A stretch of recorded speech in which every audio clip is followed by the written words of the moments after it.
Right, well, we know that Ofqual has an important role to play in improving the quality of vocational education.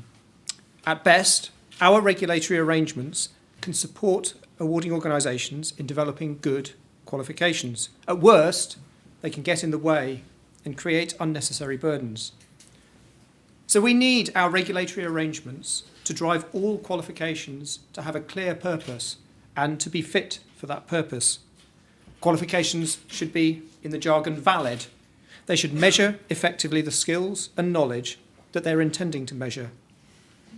I don't want to labour the comparison with academic qualifications. We at Ofqual have focused a lot on GCSEs and A-levels in recent years, and rightly so.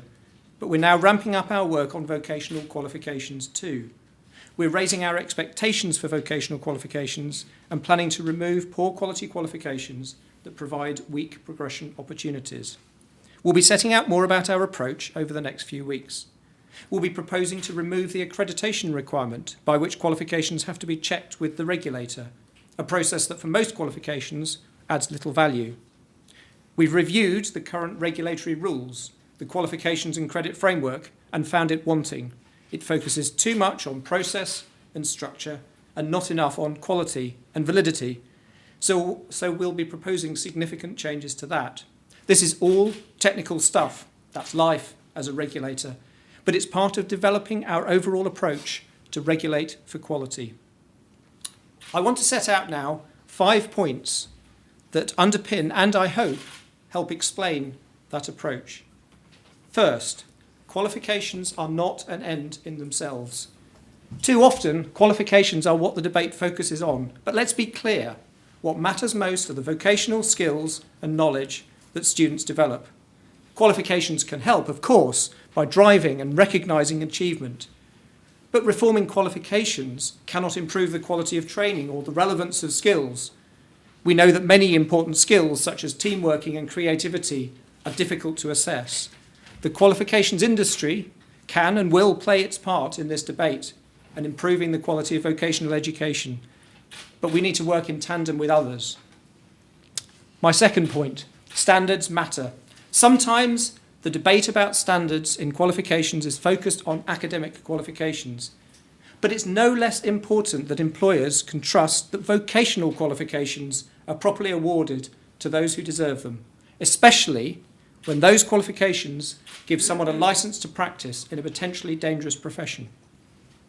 My third point, a qualification's validity and quality is determined by what happens over the life cycle of a qualification, not just in how it is designed.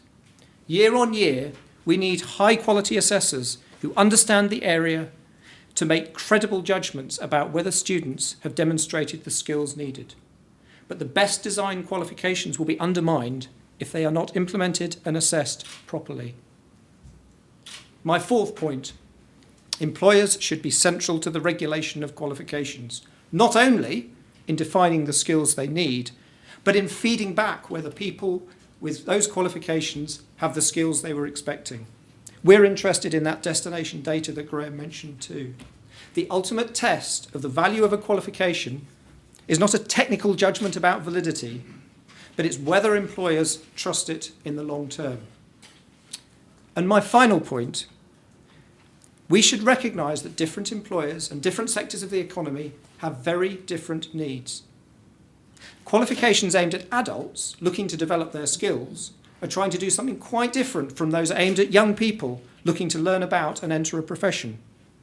Apprenticeships in different sectors must properly reflect the differences between the types of jobs and employers in each of those sectors. So a one-size-fits-all regulatory approach won't work. We should accept a system that is diverse, messy even, to enable it to be responsive to those very different needs. But we must still find ways to help employers and students to understand the options and the meanings of the qualifications on offer. That's all I want to say for now. I look forward to the rest of the debate. Thank you.